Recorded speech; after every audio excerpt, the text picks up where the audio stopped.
All right, thank you. While we're waiting for our two speakers to solve their technical issues, let me tell you a little bit about our Township Future speaker series. We're going to have a presentation virtually every month between now and December. It'll be on the first Tuesday of the month at 7 o'clock. Tonight, of course, we're talking about the history of the Woodlands. On June the 1st, it'll be the Woodlands governance structure. On July 6th, it's the role of business in the Woodlands Township. August 3rd, the role of healthcare. September 7th, the role of education.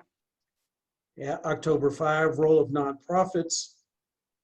November 7 is election day, so we will not be broadcasting that night. December 7, law enforcement in the Woodlands Township. And finally, on January 4 of next year, a State of the Township presentation. All of these presentations are designed to celebrate and inform about the great place the Woodlands is.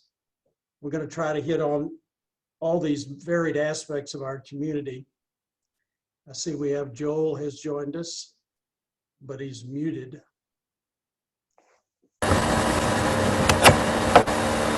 All right, can you hear me, Walter? Terrible background noise. Are we broadcasting yet? Yes, we are. All right.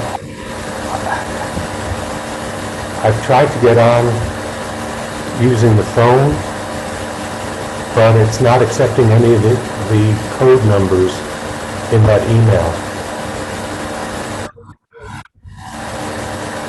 Sign off and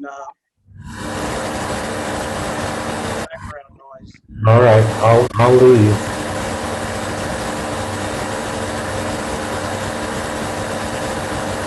Walter, can you call me, and then when it's my turn to present, put your phone close to your microphone there? Okay.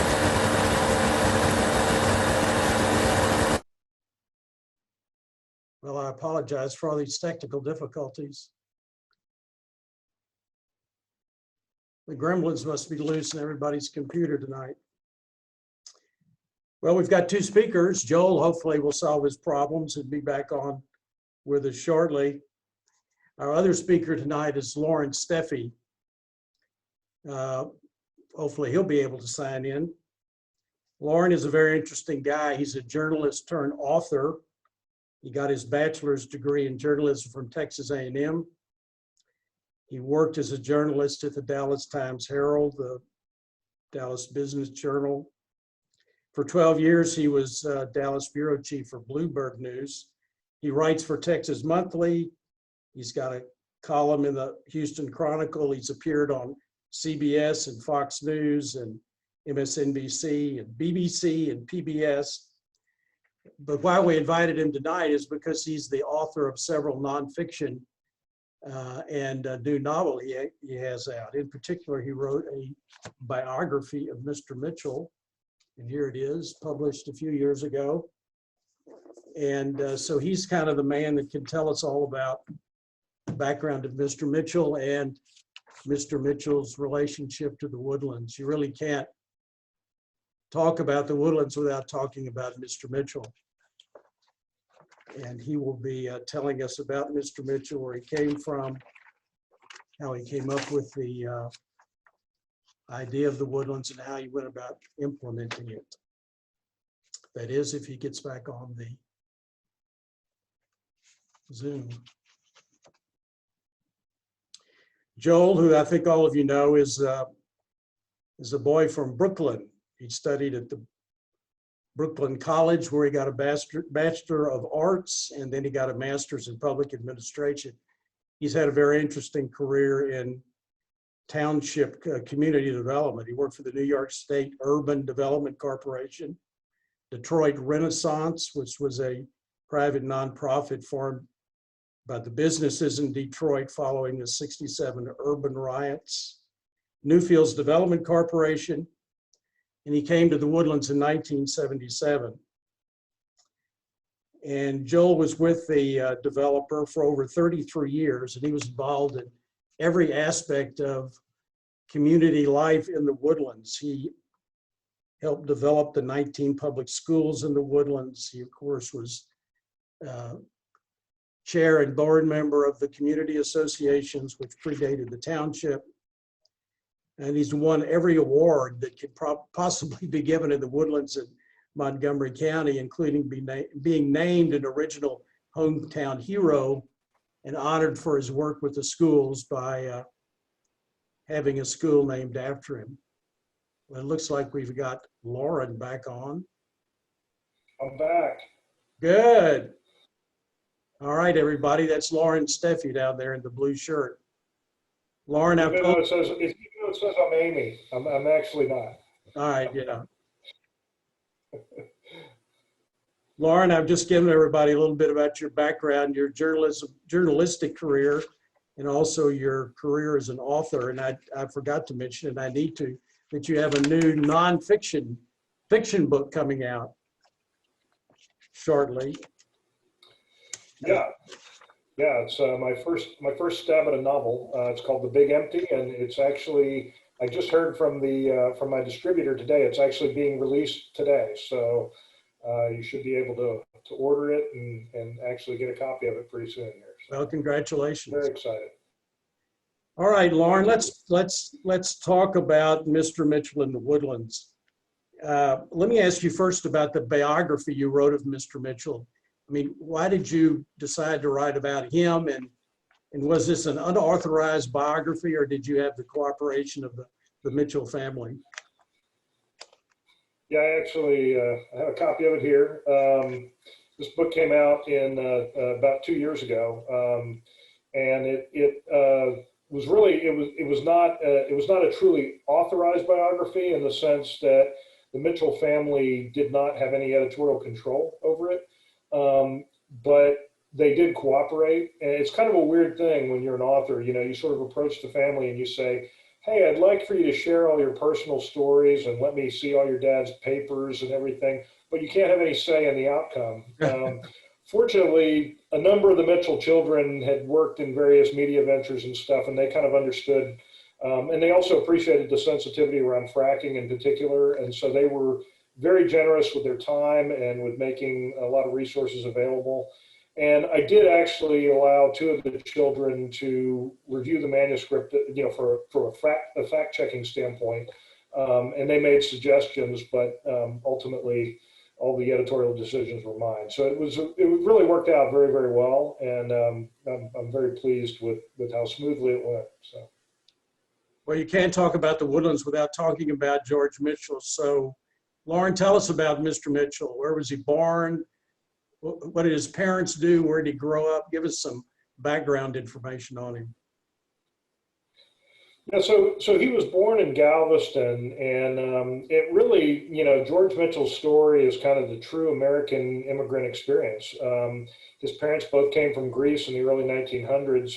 His father was the 6th son of a Greek goat herder, and if you know anything about the way Greek society works, especially in the late 1800s, he had 3 sisters, which meant whatever little land the family had was probably going to be given away in dowries. And as number 6, I think he sort of realized there was not a lot of future for him in Greece. So he came to America, you know, came through Ellis Island and wound up working for the railroad pretty quickly. And his name, by the way, was Sava Paraskevopoulos. So you wonder, well, how did somebody with a name like Paraskevopoulos become a Mitchell? And if you believe his story, which is the most colorful, he lined up for his first paycheck, and when he got there, you know, got up to the paymaster's desk, the paymaster asked his name, and he said, Sava Paraskevopoulos, and the paymaster said, I can't say it, I can't spell it, and if you don't do something about it, I'm going to fire you. And so he said, well, what's your name? And the guy said, my name's Mike Mitchell. And Sava said, hey, what a coincidence, so is mine.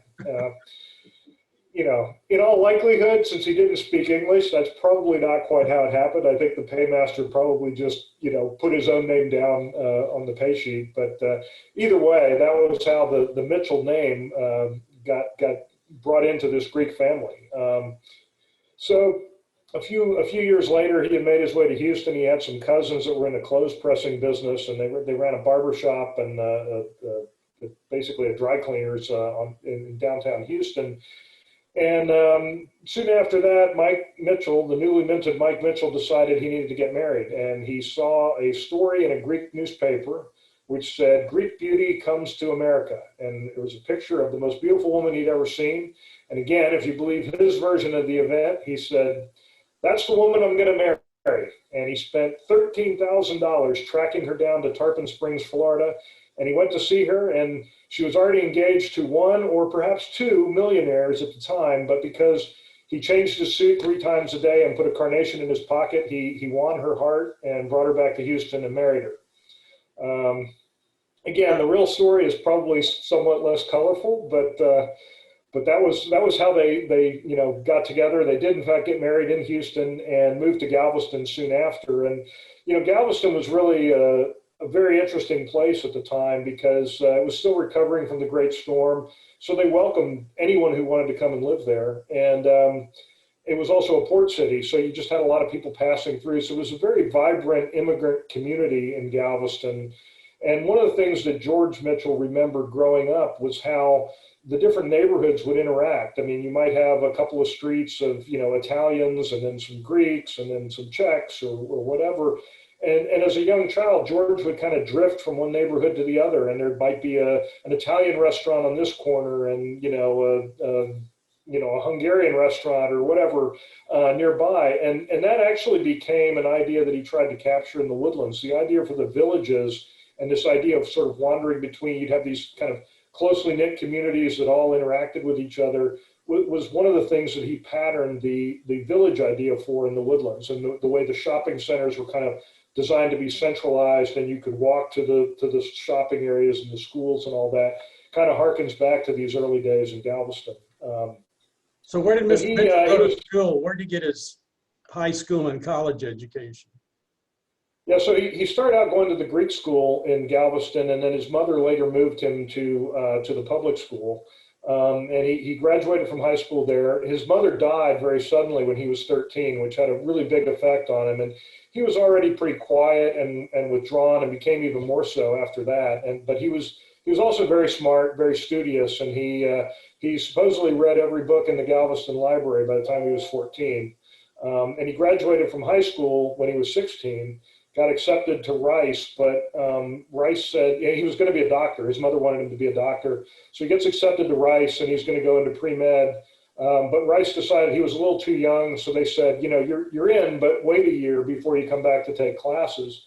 And during that year, he went to work for his brother Johnny in the oil fields in Louisiana and just fell in love with the oil business and decided instead to go to Texas A&M. Where he majored in petroleum engineering and geology, and basically took an incredibly brutal course load and was constantly trying to scrape together the money to stay in school because his father really didn't have any money. And so he kind of engaged in one money-making scheme after another just to keep A&M from kicking him out. But he wound up getting essentially what we would now say was 2 degrees, and also lettered in tennis 3 years in a row. So it was a pretty amazing college career. And then after that, he went into the oil business, did a brief stint in the Army during World War II, and then struck out on his own and set up his own consulting business and formed his own oil company with his brother Johnny. And that kind of led to this amazing career.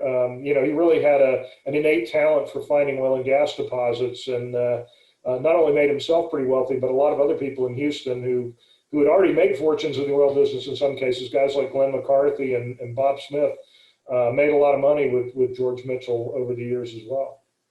So when did he and Cynthia first meet and start their long relationship? So they met when George was in the Army, and he had actually gotten a leave and was going to the UT A&M game, and he met her on a train.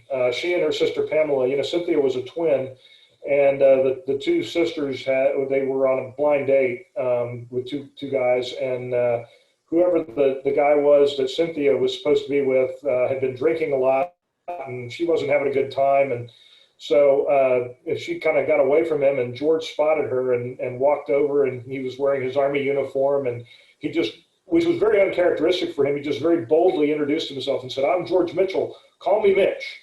And, you know, she was rather smitten as well. In her diary that night, she wrote that she had met a cute soldier that day. And so they began a courtship and actually got married before he was discharged from the Army. They got married at an Army base in Louisiana. She and her sister actually got, it was a dual wedding. So that was kind of the beginning of the marriage, and then it kind of went from there. Cynthia was an interesting woman. She was not content to be sort of the typical oil tycoon's wife. She had been pretty independent growing up. She grew up without a father, basically, and had grown up in Illinois, in a pretty progressive area. The schools that she went to, even in the 20s, were racially integrated. And so she kind of had a lot of different views about things, and she loved the arts and became a patron of the arts, as we know. And so their marriage was in a lot of ways a true partnership, and that included the Woodlands. And you know, she was a big driver of what was known as the art pot, which was basically taking a percentage of the leases from some of the buildings and using it to fund a lot of the public art that you still see in the Woodlands. So she was an amazing woman in her own right. So when did Mr. Mitchell come up with the dream or idea of building a planned community that was more than a mere suburb?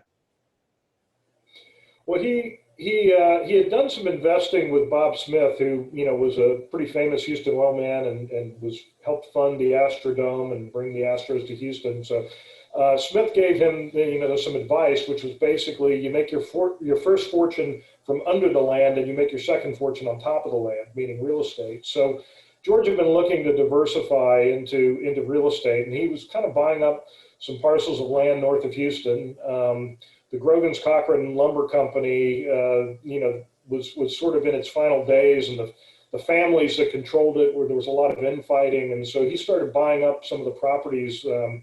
And he didn't really know what he was going to do with it, but he liked the idea. He always loved the outdoors, and so he liked the idea of owning all this forest land.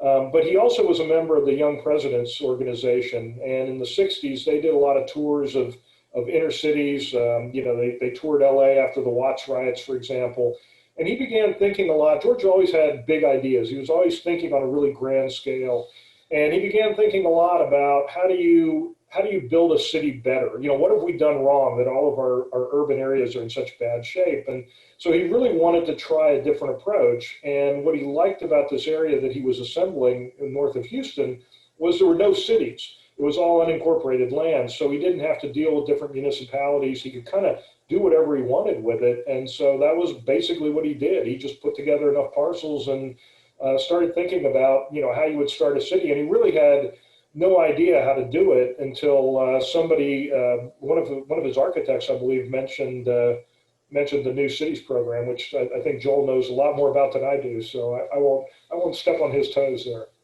Well, so how many acres did Mr. Mitchell finally put together up here in South Montgomery County?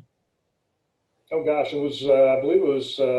Well, I mean, now it's you know 28,000 acres or something. It started smaller and kind of built out from there. He assembled them over a period of time, and one of the interesting things was, you know, this was a lumber company that owned a lot of the land, and he continued to harvest timber as a way to help finance some of the early land purchases. It was kind of interesting because, you know, he later, as Woodlands was being developed, he was very adamant about not cutting down any trees that didn't need to be cut. But early on, he kind of kept the timber business going, although he used what we would today call sustainable lumber practices. He didn't clear cut or anything like that. He was very selective, but they did, you know, use that money to finance some of the early growth of the Woodlands back in the day. Okay, so he puts together this 28,000 or so acre parcel north of Houston and South Montgomery County. And what does he do? Does he put together a design team? Where did he find the people to help him actually plan the Woodlands?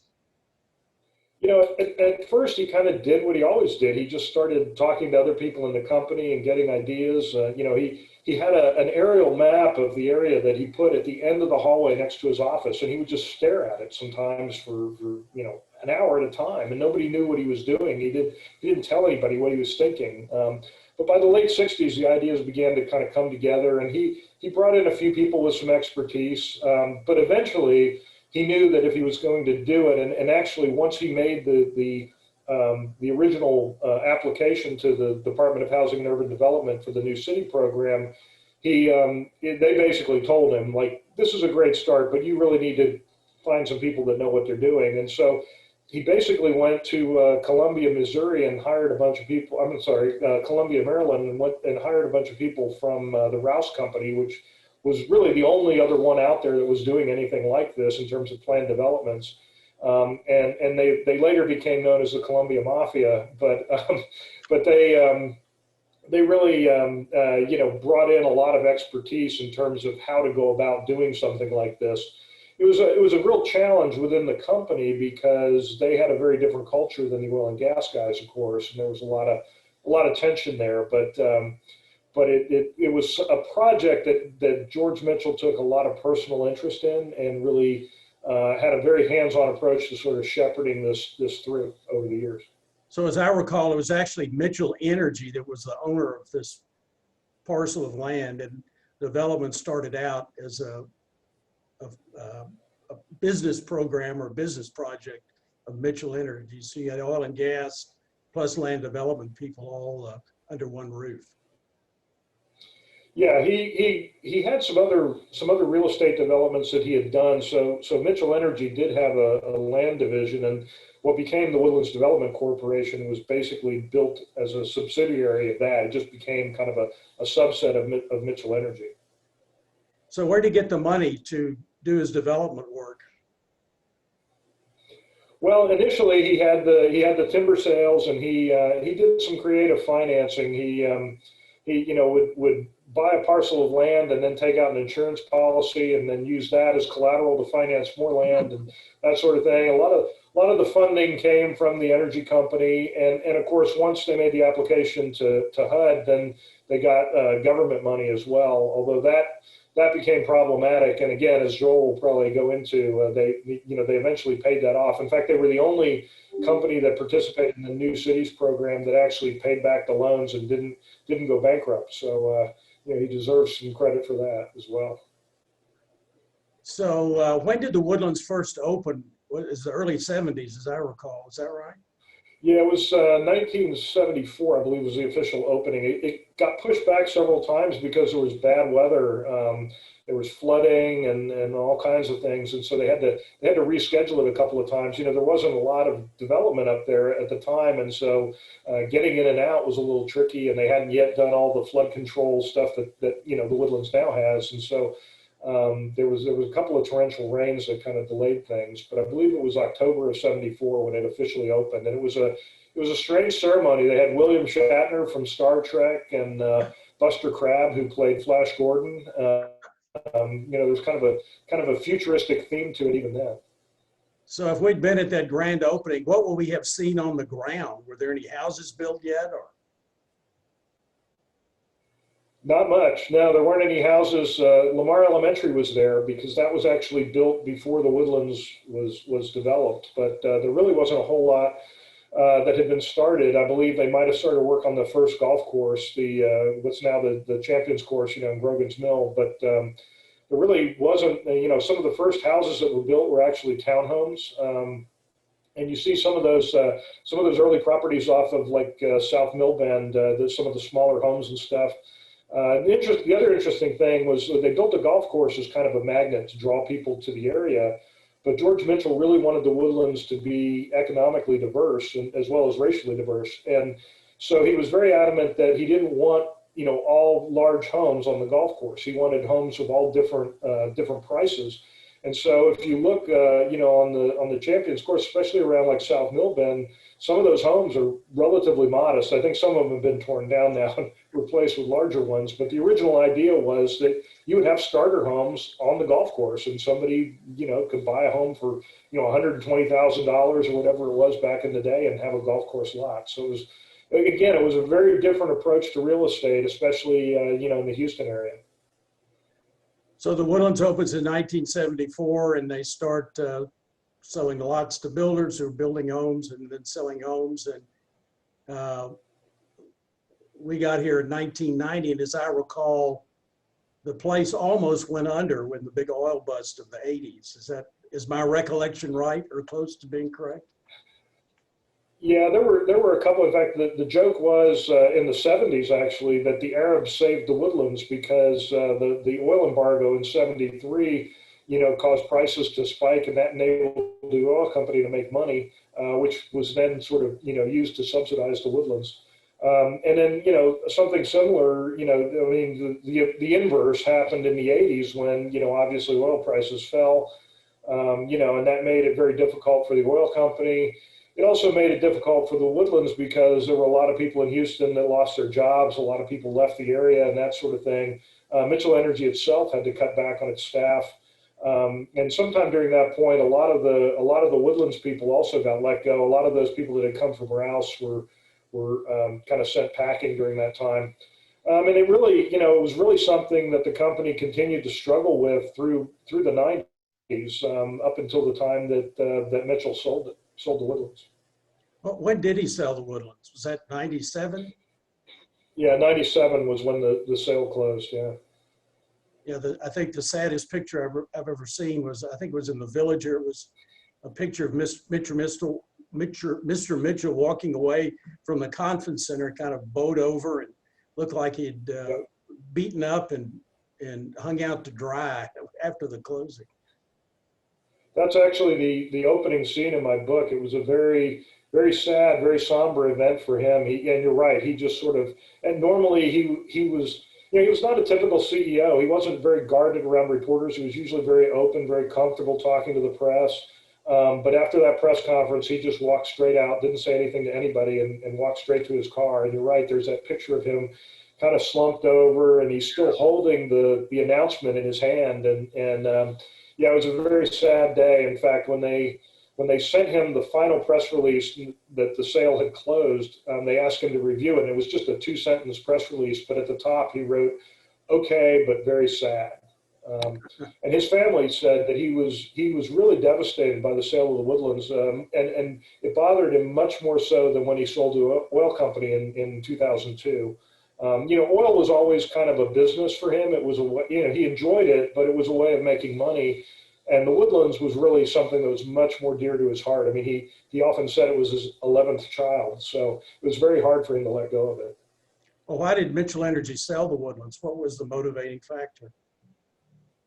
The duality between the real estate and energy had always been a problem after the company went public in 1972. Wall Street just hated the structure, and they were always pushing them to sell one or the other.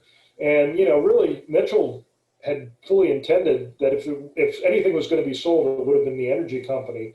But he got into a problem in the early 90s. They'd been developing a natural gas field, west of Fort Worth, what we now think of as the Barnett Shale. It was actually before they had unlocked the shale, but the same area, just shallower formation, that they had been drilling since the 50s. And they got sued by a number of homeowners up there who accused them of contaminating the water supply.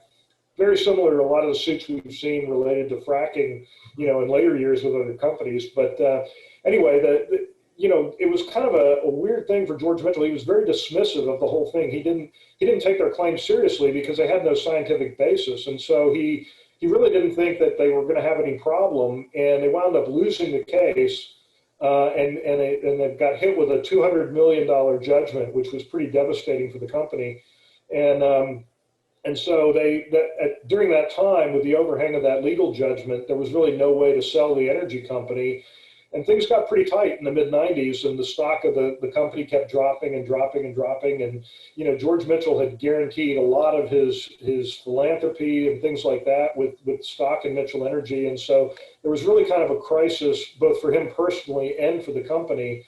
They needed to do something. And so the only thing that they could do that was going to make a difference was sell the Woodlands. And so his hand was sort of forced. And it was unfortunate because eventually that legal judgment was overturned, and the entire case was thrown out, and they didn't have to pay that judgment. So it was really just one of those things. It was kind of bad timing. If they had been able to hold out a couple of more years, he probably would have held on to the Woodlands forever.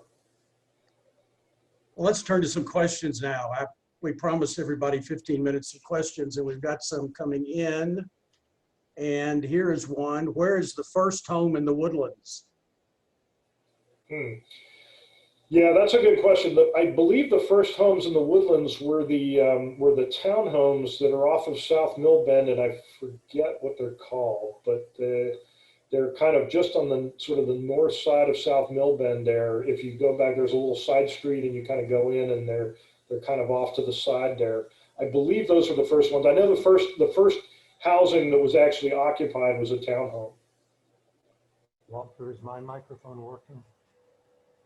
Hold on, Joel is trying to join us. Is my microphone working, Walter? Yes, I can hear you. All right, good. And you've got my video cut off, if you can put it back on.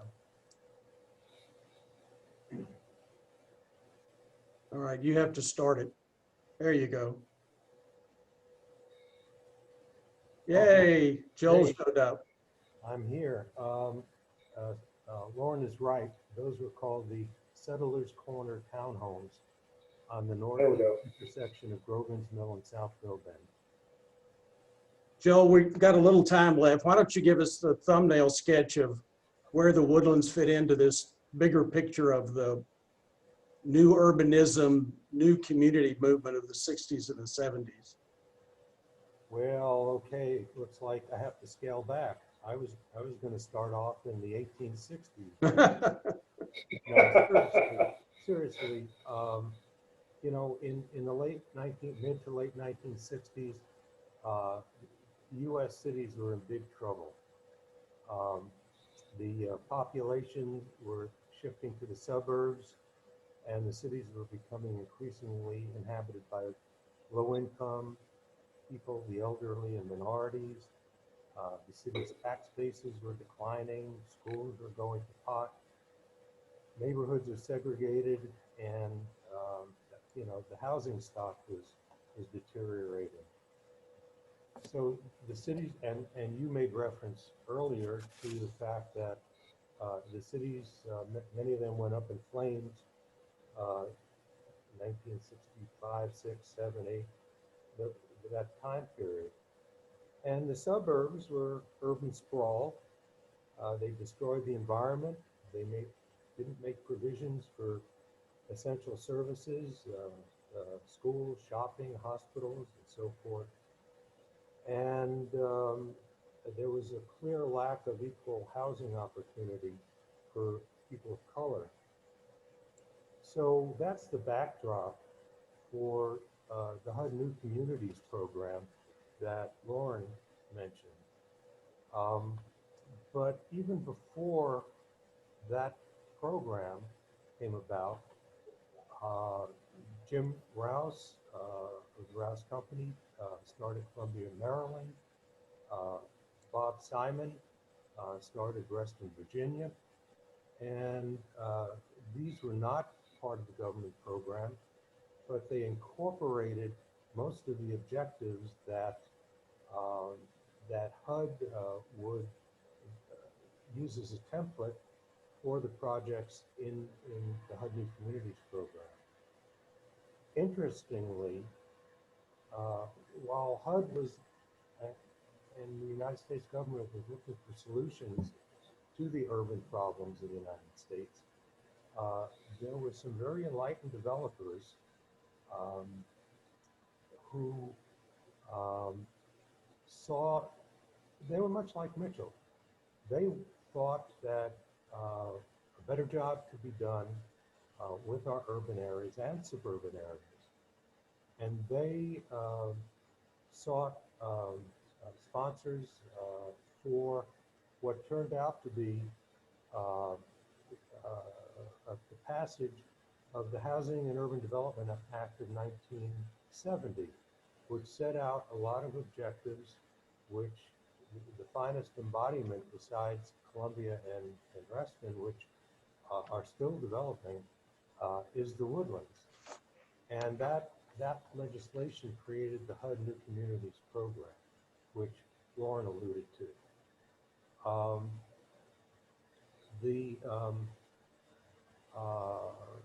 The program ultimately sponsored 13 new communities, one of which was the Woodlands.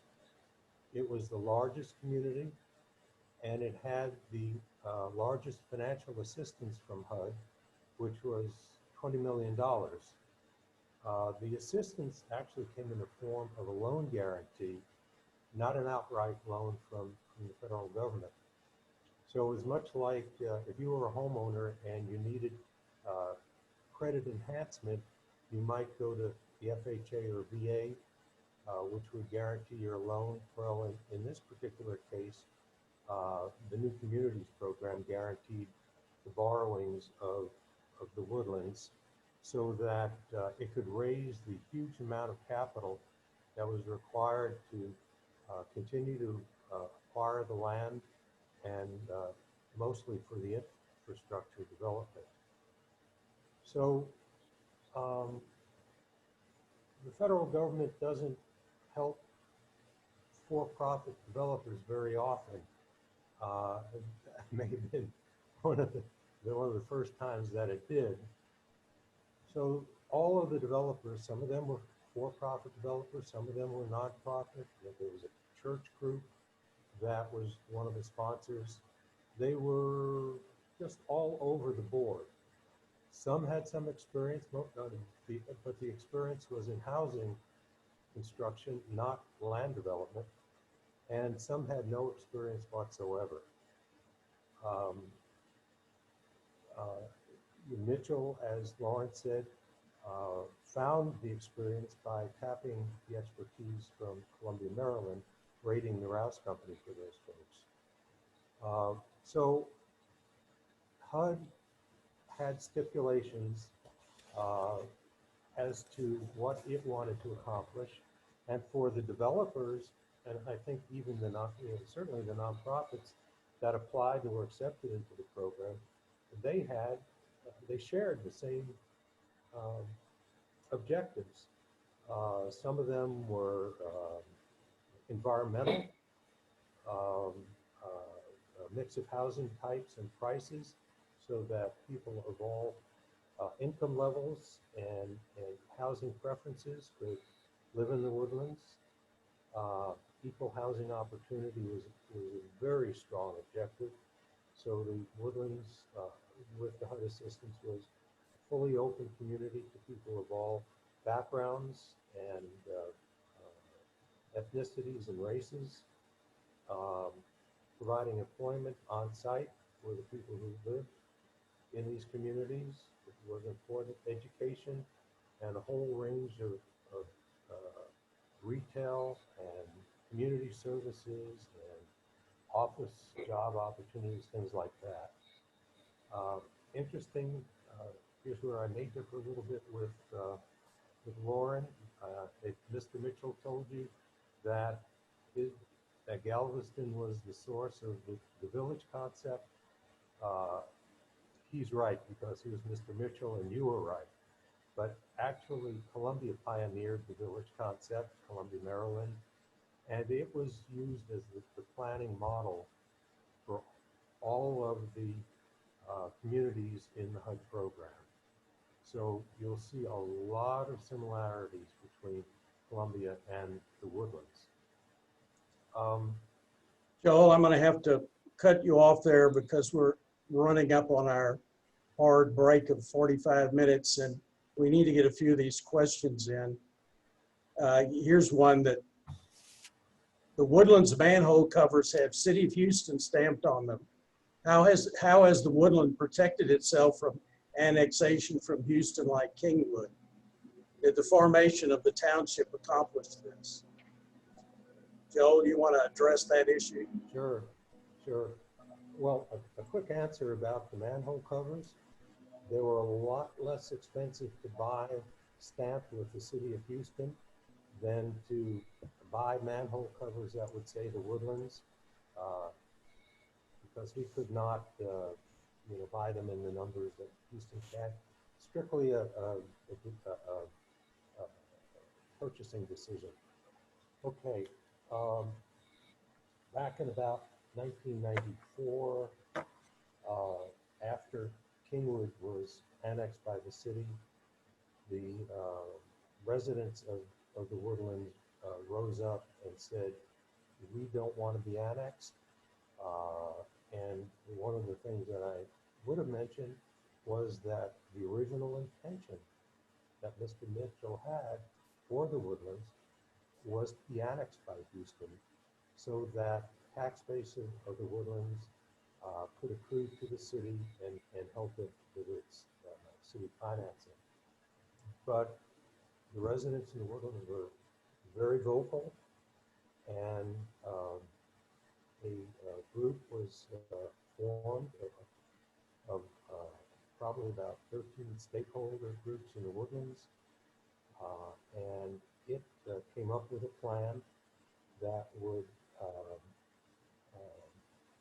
cause or enable the Woodlands to have the kind of structure that would be necessary if Houston did not annex it. Came up with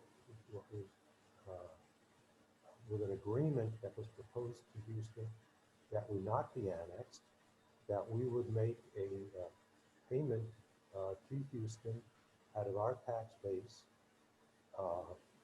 and make payments on an ongoing basis for some number of years. Well, Houston accepted that. After the hassle they had and the ongoing hassle that they still have with Kingwood, Houston decided it really didn't want the Woodlands. It would just be another, middle and upper middle class suburban community that was going to turn the politics of Houston from Democratic to Republican. So Houston was somewhat protecting itself, but it released the Woodlands from the threat of annexation for 50 years or so, and that's where we are today. That moratorium, if I remember right, runs out in 2058. Is that right, Joe, or something like that? Yeah. So it was a long-term agreement. Since then, state law has been changed, and areas cannot be annexed by cities without those areas agreeing to it. So, the likelihood of the Woodlands being annexed gets less and less as time goes by. All right, well, we're just about out of time. Let me look through these questions. There was one for Lauren. Sort of already addressed that. How did the development of the Woodlands promote growth from Houston? Or did the suburban sprawl just keep spreading down 45? So I guess the issue is, did the Woodlands attract businesses from Houston or accelerate the development out of Houston up into South Montgomery County? That was not what George Mitchell wanted originally. He didn't want to contribute to urban sprawl. But he did create, a lot of white collar jobs and whatnot in the Woodlands. And the idea was that people would live and work there. But he also recognized the fact that a lot of people were going to be commuting into Houston. And that was part of the reason that he was instrumental in getting the Hardy Toll Road built and things like that. So, it was a combination of things. I mean, yeah, there was sort of a leapfrogging effect in a way, that the Woodlands became kind of a very desirable place. I mean, it's obviously a very livable community, as everyone on this call knows. And so, it did sort of fill in. I mean, people started moving up there, and then you had sort of the edge city effect which we still see in effect now. If you look at Exxon and where they chose to locate, I mean, that obviously had a lot to do with the proximity of the Woodlands. So, it was a little bit of both. But one of the things that attracted George Mitchell to the north side of Houston was that you didn't have the sort of sprawl and overlapping municipalities that you had south of town. So it was kind of part of the reason he chose to build on the opposite end from his hometown of Galveston, and went farther north. All right, gentlemen, thank you very much. We're at the magic 7:45 mark. I appreciate your participation. Walter, on the heels of that question, let me give George credit for something that one of his objectives was to develop a community that was so right on when it came to livability and functioning that other developers would emulate and repeat what he did. And that has happened throughout the Houston community. We have more master plan communities in Houston than anywhere in the country, thanks to George Mitchell. And other communities have developed around the country using the Woodlands as a model so that the urban fabric of America is much better than it would have been, thanks to George Mitchell. Well, that's a very uplifting note to end this presentation on. Thanks to both of you very much. Don't forget Lauren's book. You can get it wherever good books are sold. Amazon, I assume. Lauren has a great website. What is your website, Lauren? What is it? You can it's just laurensteffi.com. So it's pretty easy to remember. And I'm happy to answer any other questions online. If there's questions we can get to about the book or whatever, I'm happy to take those later. So.